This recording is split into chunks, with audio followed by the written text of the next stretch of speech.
Ternyata inilah alasan polisi takut mengusut ijazah palsu Jokowi, teman-teman semua. Drama ijazah palsu ini tentunya sangat luar biasa, berbelit-belit drama ini ya teman-teman. Memang sengaja dibiarkan ya, agar apa?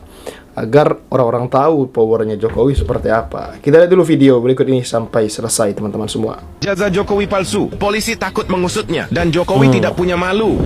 Lu sadar gak sih anjir, di negara ini yang paling ditakutin tuh bukan Tuhan, bukan hukum, tapi ijazah presiden. Anjir sumpah ya, tanya dikit aja soal ijazah, langsung kayak lu nyentuh tombol nuklir. Polisi mendadak bijak. Kita harus hati-hati, ini sensitif. Sensitif apanya bang? Gue cuma nanya, bukan nyulik ijazahnya juga. Lucu banget anjir. Negara katanya demokratis, tapi rakyat nanya dan mau membuktikan malah kayak maling moral, padahal cuma mau lihat bukti, bukan mau rebut kursi. Tapi ya beginilah Indonesia cemas. Negara di mana kebenaran bisa ditangkap, tapi kebohongan malah dikawal polisi. Kalian tahu lah ya soal ijazah Jokowi. Jadi negara Indonesia tuh emang nggak pernah gagal bikin rakyatnya bingung antara mau ngakak atau mau ngamuk. Lu bayangin deh, di negeri ini ada satu hal yang lebih sakral dari kitab suci, yaitu ijazah Jokowi. Bukan ekonomi, bukan hukum, bukan keadilan, tapi ijazah anjir. Karena katanya di Indonesia, kalau lo nanya, Pak, ijazah bapak mana? Polisi langsung refleks. Waduh, pertanyaan macam apa itu? Bisa bahaya, bisa kena UIT. Anjir, padahal nanya ijazah loh, bukan nanya saldo rekening. Coba bayangin, di negara normal, ijazah tuh cuma kertas, bukti lo pernah sekolah. Tapi di Indonesia, ijazah pemimpin tuh kayak reliquarium, benda suci yang nggak boleh disentuh rakyat biasa.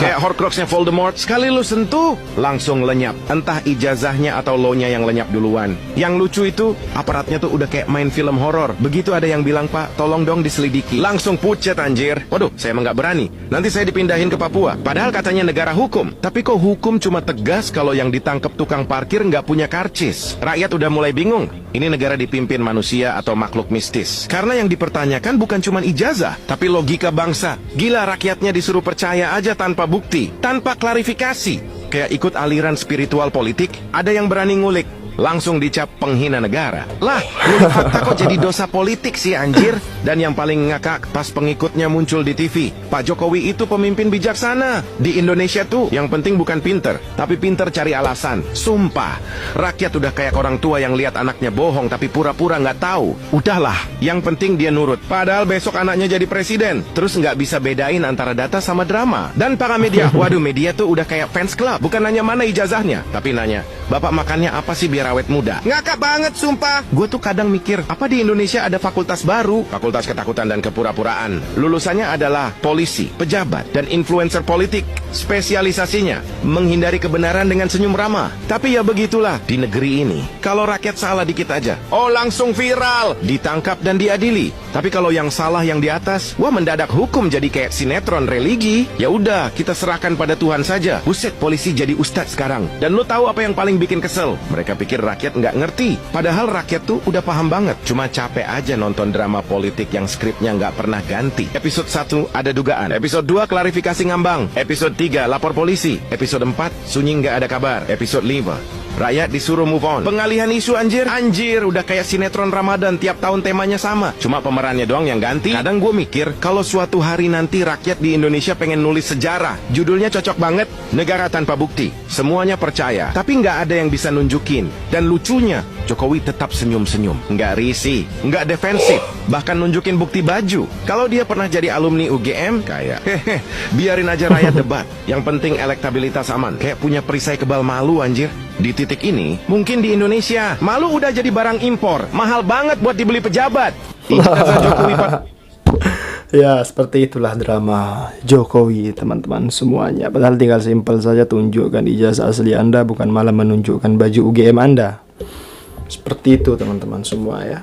Ya, seperti inilah negara kita saat ini, drama-drama bodoh yang dibuat oleh mantan presiden kita.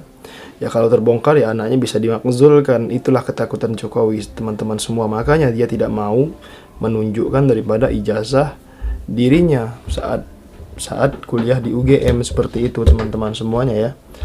Dan tentunya buat teman-teman semuanya bahwasanya seperti yang kita tahu bahwasanya ya Jokowi ini banyak kedustaannya, banyak bohongnya, teman-teman semuanya. Seperti itu.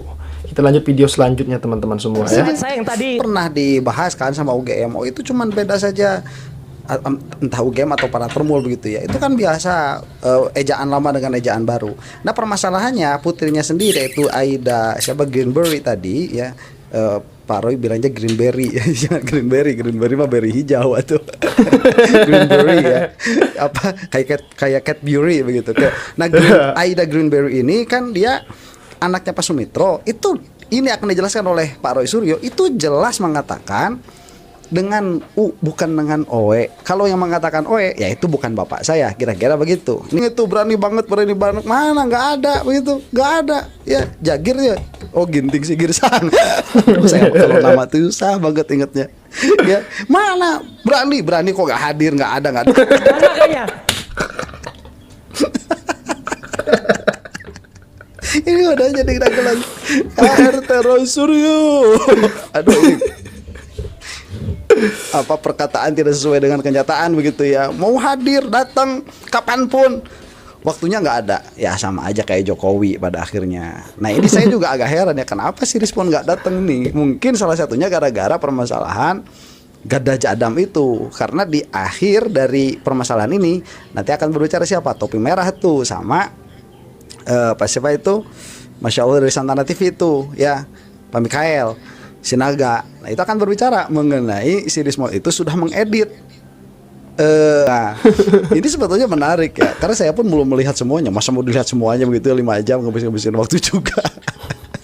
Cuma ada beberapa segmen yang saya kira itu menarik, malah mungkin lebih menarik daripada yang ini, yaitu antara topi merah dengan si Andi Azwar. Karena Rismon memang tidak datang. Nah, ini sebagai penutup dulu untuk segmen yang ini ya. Jadi kita bisa melihat dengan jelas bagaimana perbedaan kualitas antara Pak Sang Haji misalkan, Pak Refli Harun di sini dengan Bu Elida. Itu bisa jauh sekali. Nah, sekarang para termul itu karena mereka otaknya sudah terrotasi, itu nggak lihat kenyataan, tidak lihat fakta, bela saja Jokowi meskipun orang-orangnya seperti Sandi Azwan, Rismon yang kabur, kemudian Jamada Girsang begitu ya, sama Elida Neti. Orang-orangnya kayak gini, aduh kasihan sekali. Ama kalau orang-orang yang cerdas itu betul-betul cerdas begitu ya, dan punya prinsip, itu nggak bakalan mau ada di mana kubunya Jokowi itu. Jadi termul itu nggak bakalan mau, malu sama keluarganya. Demikian ya. Mudah-mudahan kita semua ada dalam maghfirah Allah Subhanahu wa taala. Wallahu taala alam bisawab. Assalamualaikum warahmatullahi taala wabarakatuh. Waalaikumsalam warahmatullahi wabarakatuh. Ini memang sangat luar biasa kecerdasan Roy Suryo di dalam membongkar kepalsuan ijazah palsu Jokowi, dan tentunya sang pengkhianat yaitu Rismon Sianipar juga ya, sebagai ya diangkat oleh Jokowi baru-baru ini dengan ya mungkin gajinya sekian ratus juta ya teman-teman. Kita nggak tahu juga.